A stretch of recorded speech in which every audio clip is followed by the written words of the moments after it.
E aí pessoal, tudo bem?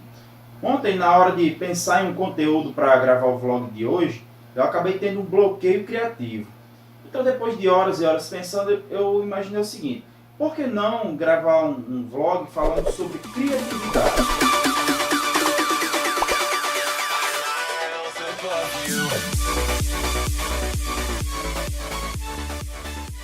E quando se fala em criatividade, a gente já imagina que existem profissões que demandam maior criatividade do que outras, né? Por exemplo, é normal que se pense que um publicitário, ou um músico, ou um artista plástico necessite diretamente da sua criatividade para sobreviver, para ganhar o seu dinheiro. Da mesma forma acontece com quem cria conteúdo para a internet. É necessário que você tenha criatividade, né? Tem blogueiros aí que gravam vídeos de vlogs todos os dias e eles têm a necessidade de serem criativos para atrair e engajar o seu público. Aí, quando se fala também em criatividade, é comum que as pessoas pensem que no meio acadêmico não haja muito espaço para a criatividade, a gente tendo em vista que é um ambiente cheio de burocracias, cheio de normas, muito rigor, né? Na matemática, principalmente, nós estamos acostumados a muito rigor, mas há sim um espaço para falarmos, há sim um espaço, uma oportunidade para sermos criativos. Pense no seguinte: quando um pesquisador, quando um cientista busca resolver um determinado problema, é preciso que ele, desde a concepção do seu projeto de pesquisa, seja criativo, porque ele vai precisar de um olhar crítico para a realidade que o cerca e pense o seguinte: por que é que as coisas são assim? Por que é que existe esse problema? Muitas vezes é necessário também que ele tenha uma certa dose de empatia. O que é empatia? Empatia é você se colocar no lugar de outra pessoa, é você sentir as dores de outra pessoa, saber qual o problema que aflige aquela pessoa. Então, quando você tem essa empatia e olha para a sua realidade com um olhar crítico, aí surgem as ideias de pesquisa e surgem bons projetos científicos, né?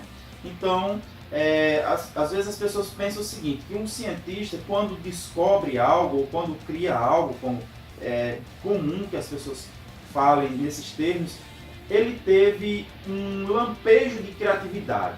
A gente tem um termo para essa palavra que é o momento eureka. Por quê? É, esse termo, momento eureka, remete àquele momento em que Arquimedes de Siracusa teve a ideia de calcular o volume da coroa do rei no momento que ele entra lá na banheira e define ali o seu princípio, né? Que ele diz que o volume do fluido deslocado é o mesmo volume do corpo que entra naquela banheira, né? Aí ele sai pelo meio da rua, nu, correndo e gritando Eureka, que quer dizer achei, descobri. Mas acontece que não é bem assim que as coisas funcionam, né? Quando a gente entende um pouco do nosso cérebro, como o nosso cérebro funciona, a gente consegue entender quais são os meios para que a gente possa ser mais criativo. Vamos fazer uma analogia aqui da seguinte forma: vamos imaginar que o nosso cérebro funcione como uma máquina. Uma máquina que tenha entradas, inputs, e lá dentro faça um processamento e saiam os outputs, tipo um computador. Pronto. O computador ele vai receber informações externas, que podem ser um clique no mouse, uma tecla ou até mesmo uma gravação, e ali ele vai fazer o processamento daqueles dados e vai gerar saídas. É dessa forma que o nosso cérebro funciona. E para ser pessoas mais criativas, para sermos mais criativos, é interessante que a gente, primeiramente, desmistifique alguns tabus. Porque, por exemplo, quando você imagina um cientista, é comum que você pense que os cientistas e os pesquisadores, desde o berço, são pessoas que têm uma inteligência absurdamente acima da média. Quando você imagina um designer, um artista plástico, um arquiteto ou um músico, é normal que você imagine que aquele camarada, desde o berço, tinha uma criatividade absurdamente, assustadoramente acima da média. Mas tanto a inteligência quanto a criatividade são coisas que podem ser estudadas e podem ser desenvolvidas, certo? Então é sobre esses elementos do cérebro que a gente vai falar hoje, certo? Então, voltando aqui aos inputs e outputs do cérebro. Quando a pessoa é muito focada em apenas uma área, é mais difícil ter soluções criativas. Porque, na verdade, como é que funciona? Aquelas informações que o seu cérebro recebe diariamente, aqueles inputs, eles vão ficar ali guardados e serão processados de alguma maneira meio misteriosa, meio complexa, né? Vamos dizer assim, misteriosa não, complexa, porque o seu cérebro opera de duas formas, né? Você tem o consciente e tem o inconsciente, e das duas formas o seu cérebro está ali trabalhando aquele volume absurdo de informações. Aí depois é comum que você tenha ideias.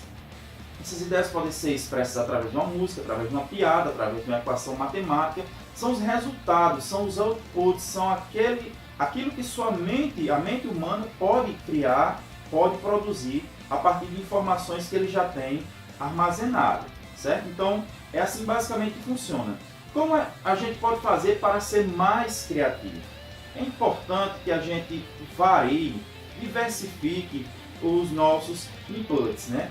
As nossas entradas. Então, por exemplo, se você é um profissional da matemática, é interessante que você não se foque apenas em leituras na área de matemática, mas que você tenha uma leitura de mundo vasta, né? Você aprecia a poesia, aprecia o humor, leia outras literaturas das mais variadas possíveis, né?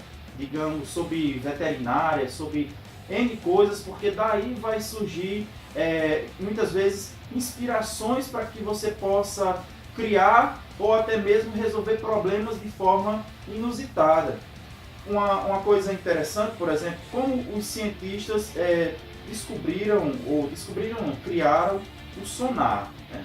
Que funciona a partir de um princípio físico de reflexão de ondas. Na verdade, o morcego já utilizava isso há muito tempo atrás e, inspirado naquela tecnologia natural do morcego, eles puderam desenvolver uma tecnologia que é muito utilizada, por exemplo, em navios, em submarinos e etc. Né? Então, é importante para você ser mais criativo que você tenha um repertório de inputs dos mais variados possíveis. Quanto mais variado, o seu cérebro, a sua mente, no momento certo, vai chegar e vai combinar, né? Criatividade vem de combinação de coisas diferentes, e aí você dá resultados diferentes, resultados extraordinários, resultados acima da média.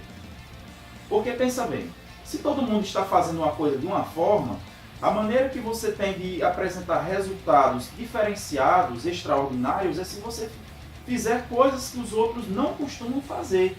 Então isso vai ajudar você a ser uma pessoa mais criativa, a ser um profissional acima da média. Beleza, pessoal? Outra coisa com relação ao momento eureka que as pessoas têm. As pessoas muitas vezes imaginam o seguinte: quando Arquimedes teve aquele insight, teve aquele momento ali, foi uma coisa do sobrenatural, que foi lá, botou uma lâmpadazinha na cabeça dele e acendeu. Mas na verdade o cérebro dele já estava trabalhando aquele problema há vários dias. Tudo está relacionado ao processamento que o cérebro faz com essas informações. Quantas vezes durante a minha graduação eu estava lá envolvido em um problema matemático, pensando bastante, não conseguia fazer, ia dormir, quando acordava conseguia fazer aquele problema. Por quê? Porque talvez o meu cérebro tenha ficado trabalhando de alguma forma ali enquanto eu dormia, buscando uma solução mais criativa para aquele problema. Certo, pessoal? Então pense aí nessas dicas que eu deixei para você.